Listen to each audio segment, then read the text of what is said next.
Mis queridísimas amistades, yo sé que a estas alturas de la realidad, cuando ya hemos pasado muchos meses de confinamiento, de miedo y exceso de información por todos lados, pretender seguir hablando algo de la pandemia, del SARS y del COVID-19, pues puede resultar un poquito pesado. Pero como todo en la vida, debemos aprender bien y además debemos dejar un legado, un testimonio para el futuro. En los próximos minutos voy a compartirles en forma de video algo que hace ya más de 4 o 5 meses he venido compartiendo en forma de PDF con todos los grupos y amistades, que es la revisión que hicimos acerca de la pandemia desde el punto de vista de las ciencias básicas, del conocimiento de los virólogos y de las evidencias hasta el momento.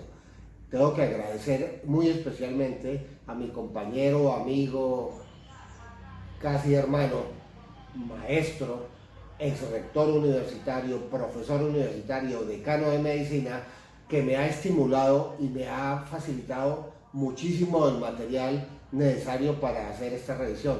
El doctor Luis Alberto Cerquera Escobar, de la ciudad de Neiva, egresado conmigo de la Universidad Industrial de Santander. Pues con esta introducción los invito a que pasemos a mi pantalla del computador, por favor. Gracias. Pues bienvenidos a la revisión pandemia. Todo lo que se sabe acerca del virus SARS-2 y la enfermedad que produce la enfermedad COVID-19. Veremos todo lo que la ciencia ha podido desenmascarar desde la evidencia y las ciencias básicas, y es presentado por el doctor Álvaro Niño, director de la Clínica Oftalmológica Integral y del canal de YouTube Una Pausa en la Jornada. ¿Por qué un oftalmólogo, médico de ojos, egresado del Hospital Simón Bolívar, termina casi como un virólogo? Bueno, primero porque el médico de Wuhan, China, el doctor Li Wenlang, que alertó al mundo acerca del brote de una nueva enfermedad desconocida hasta el momento, fue censurado y perseguido por ello, y al final, como los mártires, se murió a los 33 años contagiado por esta enfermedad, que hasta entonces no tenía nombre. Él era un oftalmólogo. Pero la verdadera razón es que uno de mis más admirados maestros y amigos, alguien a quien emulo y de quien aprendo, el doctor José Escaf, de la ciudad de Barranquilla, se contagió tanto de virus de influenza N1H1 como del SARS-2-CoV-19 al tiempo, y estuvo varias semanas en la unidad de cuidados intensivos. Gracias a Dios lo superó. 2 viruses simultáneas. Esto me hizo pensar, el profe tiene muy mala suerte, o quizás no, buena o mala suerte. Bueno, y porque quiero promover la única salida, no digo solución ni tratamiento, porque todavía no puedo hacerlo, que existe para esta situación tan difícil, que es un medicamento que los oftalmólogos conocemos bien desde hace muchos años, porque sirvió para erradicar una de las enfermedades endémicas más tremendas del mundo, que era la ceguera del río. Nuevamente reitero mi agradecimiento al doctor Cerquera. Desde el inicio de los tiempos, el Homo sapiens ha temido a 3 grandes amenazas: la peste, la hambruna y la guerra. De repente nos vemos, casi de un día para otro, sin esperarlo, en medio de una pandemia que, prolongarse demasiado, y ya estamos viéndolo, destruirá la economía, lo que empobrecerá, trayendo el hambre, y en medio de las revueltas, Dios no quiera, vengan las guerras. ¿A qué horas pasó algo así? ¿Y cómo no fuimos capaces de preverlo ni prepararnos cuando había indicios, cuando en el año 2002 ya hubo un amago de lo que podía llegar? Todo cambió. El Homo sapiens un día amaneció sabiendo que no era el dueño del mundo. Una molécula orgánica compleja. En realidad es una sustancia química, no un ser vivo, llamada virus, que significa veneno, que no cumple con los requisitos para ser verdaderamente algo vivo, ya que no genera su energía, no se desarrolla, no se mueve ni reproduce, y aislado es lábil e inerte, pero cuando es absorbida por el huésped adecuado, adquiere unas propiedades que ponen en duda la anterior afirmación, puesto que utiliza con una enorme y asombrosa inteligencia los organelos del huésped celular ya esclavizado por ella para multiplicarse exponencialmente e incluso mutar evolucionando. Casi podría decirse que guarda un paralelismo con la realidad dual de la luz, que a veces se comporta como una onda o como con una partícula. ¿Qué es un virus? Un célebre virólogo hace años dijo que un virus era una cadena de malas noticias envuelta en lípidos y en proteínas. Un virus es una molécula química orgánica compleja, de origen incierto, se pierde en los eones del tiempo, compuesta de cortas cadenas nucleótidas de material genético, ya sea de forma de ADN o ARN, y dependiendo de su complejidad, se va rodeando de glicoproteínas y lípidos, en algunos casos conformando una cubierta. Su tamaño suele ser pequeño, va del orden de los nanómetros o desde unos pocos hasta 400 o más. Pero también existen los virus, del inglés giant virus, del orden de micras, incluso algunos más grandes que algunas bacterias, y se ha visto que poseen ribosomas. ¿Qué más se sabe de los virus? No se puede hablar de la filogenética de los virus, porque no provienen de un antiguo ancestro común, como todos los demás, como las células procarióticas y eucarióticas, aunque clasificatoriamente se haya intentado hacerlo. No se sabe de dónde vienen y si son anteriores o posteriores a las células, aunque si las células no proliferan. Volvimos a la paradoja de qué fue primero, la gallina o el huevo.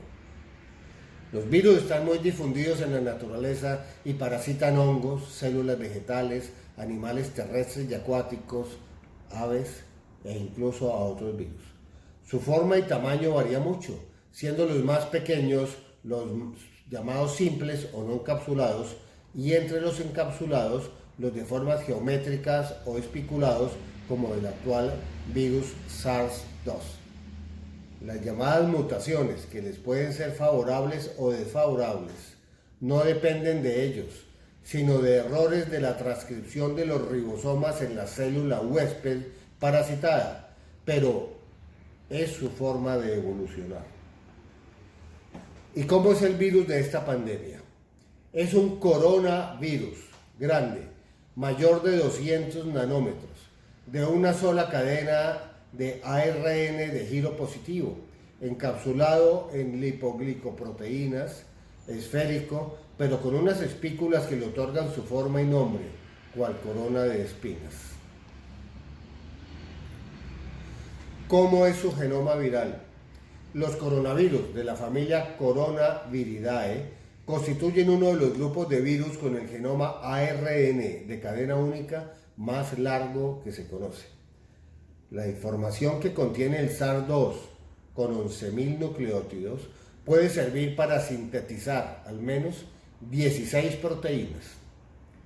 Las hay estructurales y no estructurales, algunas con función desconocida y otras coenzimas que le permiten facilitar el hacer copias de su genoma, otras que le protegen el ARN y otras que permitan entrar en la célula a infectar, y otras perversas que buscan la manera de ingresar a través del plasmalema a la parte del núcleo celular para manipularlo a su antojo, para inhibir las defensas naturales de la célula en contra de la infestación viral. Bueno, algunas de estas enzimas son glicoproteínas, o sea, en su cadena tienen azúcares. Y es en el caso de la espiculada, la que más nos importa, la que le da la forma al virus, la que se proyecta externamente a modo de espícula, llamada proteína S, de spike en inglés, la que le da el nombre característico. ¿Qué tan malo es este coronavirus SARS-2? Su potencial de contagio es medio. En realidad, este virus está muy por debajo del potencial de contagio de los virus del resfriado común. de la rubiola, de la varicela y del sarampión. Se calcula que cada infectado contagia exponencialmente a otros 3, y los más infectantes por gregarios y alta carga viral, que son los asintomáticos y pasan del 50, pues son los grandes difusores de esto. El riesgo de muerte en el caso del SARS, que se autolimitó a China en el año 2002-2003, fue del 10%, mientras que el MERS, que apareció años después en el Oriente Medio relacionado con los camellos, fue entre el 20 y el 40 con promedio del 30, o sea, muchísimo más asesinos los otros 2 coronavirus anteriores. El COVID-19 presenta una mortalidad del 2%. Es definitivamente menos grave que los otros coronavirus y es muchísimo menor que el ébola, que mata al 50%, o el virus de la rabia, que mata al 95% de los infectados. Digamos que se muere más gente por influenza cada año, porque es que afecta a millones, pero su tasa de mortalidad es de solamente 0,05%. ¿De dónde provino este nuevo coronavirus? Por tratarse de un coronavirus, su origen está en el reino animal, preferentemente de mamíferos y aves, y guarda una similitud del 85% con la secuencia de nucleótidos de un coronavirus de los quirópteros o murciélagos, pero que necesita de un huésped intermedio antes de haber podido ser transmitido al humano. Se sugiere que este huésped es el pangolín. Es una zoonosis, pero ya se considera una antroposoonosis porque ya vimos que se transmite directamente de humano a humano sin intermediario. ¿Cómo se adquiere? Por tratarse de un coronavirus respiratorio, se transmite por gotas de secreciones del huésped infectado incluso antes de presentar el síntomas, con el solo hecho de hablar, reír, gritar, toser o estornudar. Las gotas en las que va este virus, que mide 200 nanómetros, son gotas de 5 micras. Entonces, son gotas grandes y es un virus pesado, por lo que en condiciones normales esta gota no va más allá de 1.5 a 2 metros del huésped emisor. Si bien se ha encontrado ARN viral en heces, orina, sangre y lágrimas, no se ha podido demostrar que se haya transmitido por estas vías. ¿Cuánto dura el coronavirus SARS-2 en el medio ambiente? Es un virus verdaderamente atípico.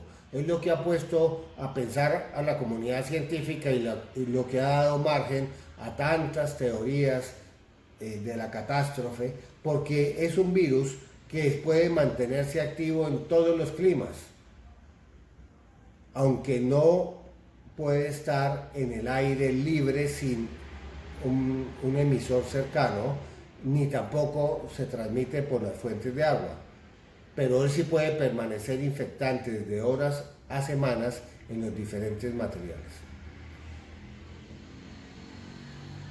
En papel, 3 horas. En el cobre, 4 horas. En el cartón, 24 horas. En la madera, 2 días. En la ropa, 2 días. En el acero inoxidable, 3 días. En los plásticos, 3 días. En el vidrio, 4 días. En el papel moneda, 4 días. Y en los tapabocas, 7 días. Llama poderosamente la atención por qué dura tanto en los tapabocas. ¿Cómo se infecta al ser humano? Una vez ha entrado en contacto con las mucosas de la nariz, la boca o quizás la conjuntiva, el virus, que es una molécula química con carga eléctrica positiva, es atraído, como es atraída la viruta de hierro por los imanes, por aquellas proteínas presentes en las membranas celulares de las células que están cargadas electronegativamente, pero que además estereoisoméricamente, o sea, por su forma, encajarían perfectamente con la forma propia de la proteína S o spike, que es la que se fija a los receptores de membrana.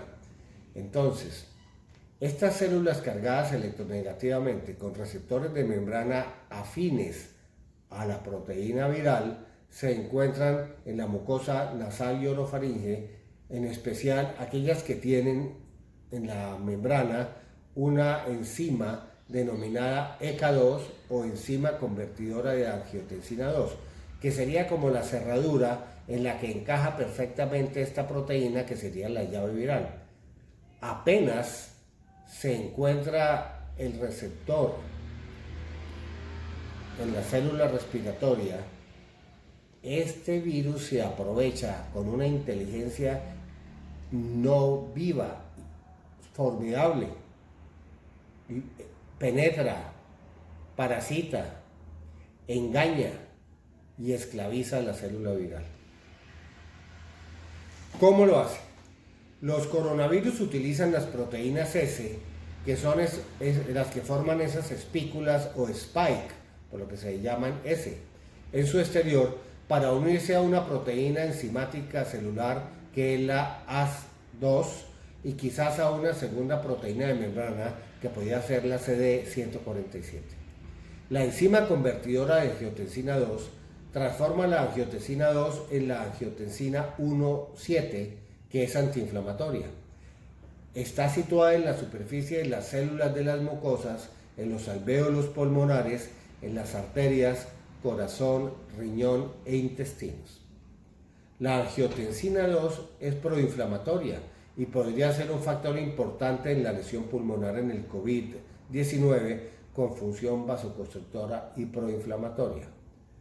El virus, que le encaja perfectamente gracias a una coenzima proteasa transmembrana que está presente en la célula al lado del receptor ECA2, se encarga de cortar en la proteína spike aquellas terminales proteicas que molestarían, o sea, lima la llave para que encaje perfectamente.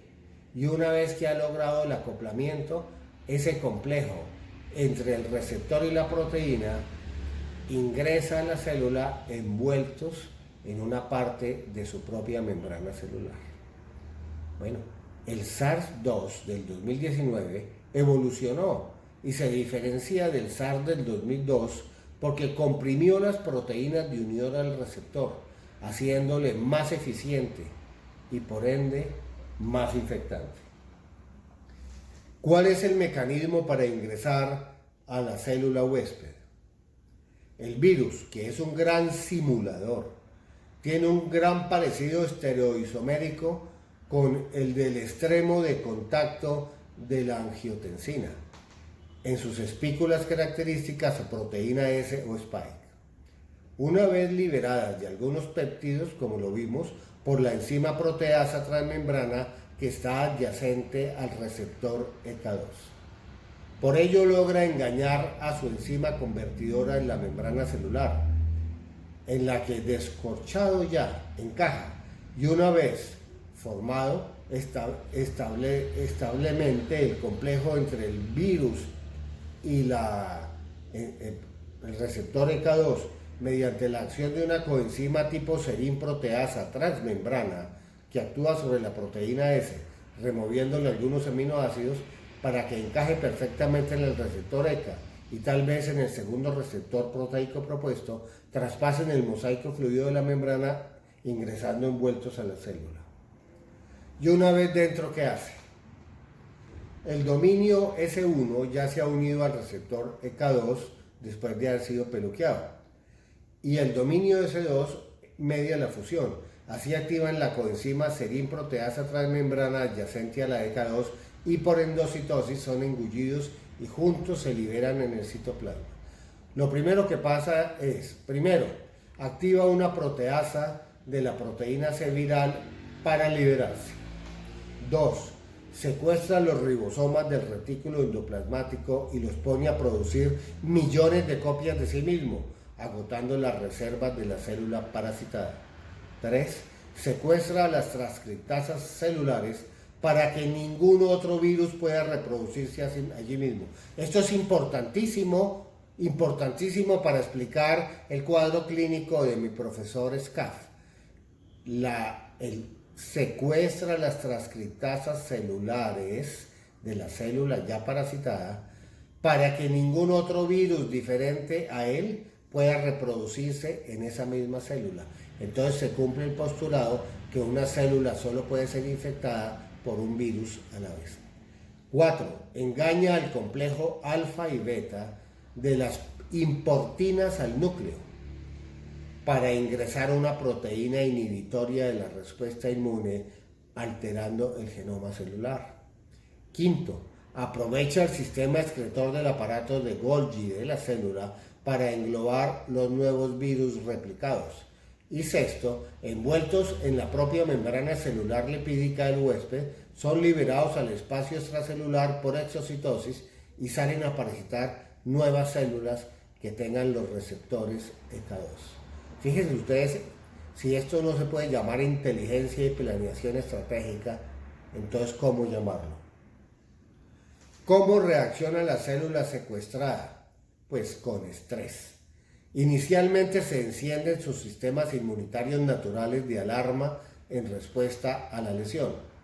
Se liberan todos los eicosanoides que ustedes se puedan imaginar, interleuquinas 1 y 6 al espacio extracelular, las cuales atraen a los linfocitos T asesinos y a los macrófagos, que llaman a su vez a los linfocitos B y les presentan el antígeno reconocido, por lo que se convertirán unos en células plasmáticas productoras de antígenos y los otros en las células de la memoria inmunológica.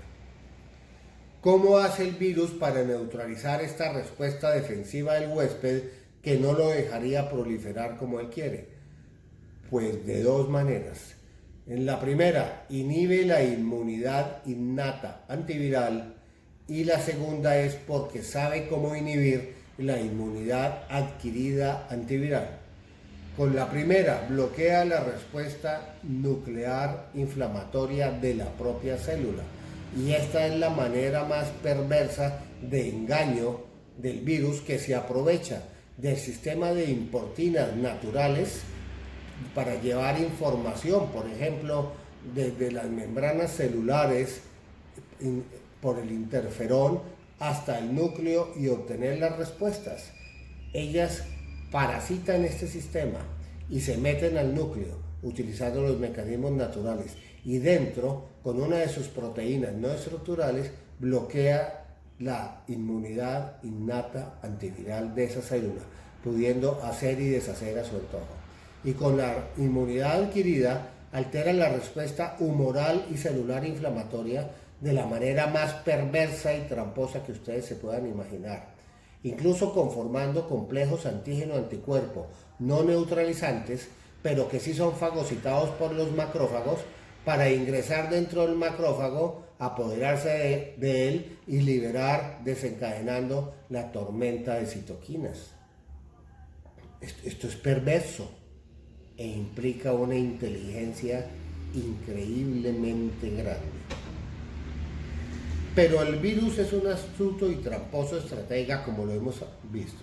Él sabe cómo engañar, siempre engaña mimetizándose con la angiotensina, se peluquea para quedar idéntico a ella, se pega a la ECA2, entra usando la misma membrana celular, adentro libera sus enzimas para secuestrar toda la secuencia, ya sea para producir copias idénticas, pero también para impedir que otros virus hagan uso de la misma célula.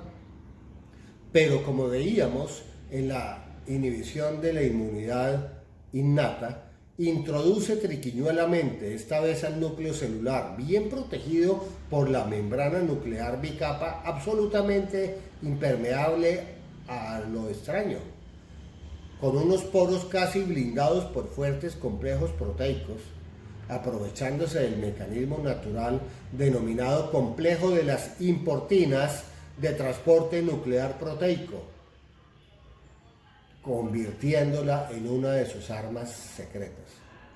Se trata de la proteína viral no estructural, una de ellas, una de las docenas que hay, con función específica de llegar a la cromatina nuclear y bloquear la expresión de los mensajes para la respuesta celular inmune ante la agresión.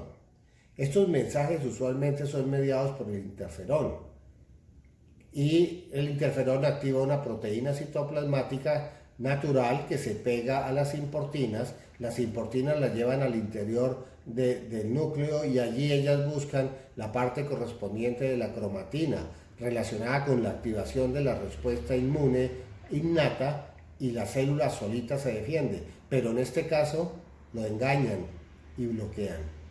Con esta jugada maestra inhibe el ataque y el llamado de auxilio de la célula estresada, que aparentemente se queda en calma mientras es secuestrada y parasitada y no libera sus interleuquinas. Si eso no es una forma de inteligencia, repito por enésimamente, ¿qué es? Pero ese es el mecanismo que explicaría por qué los altos índices de personas infectadas e infectantes, pero asintomáticas, funcionales y al menos en los comienzos aparentemente sanas, andan rondando entre nosotros, casi que nos convierte en sus zombies.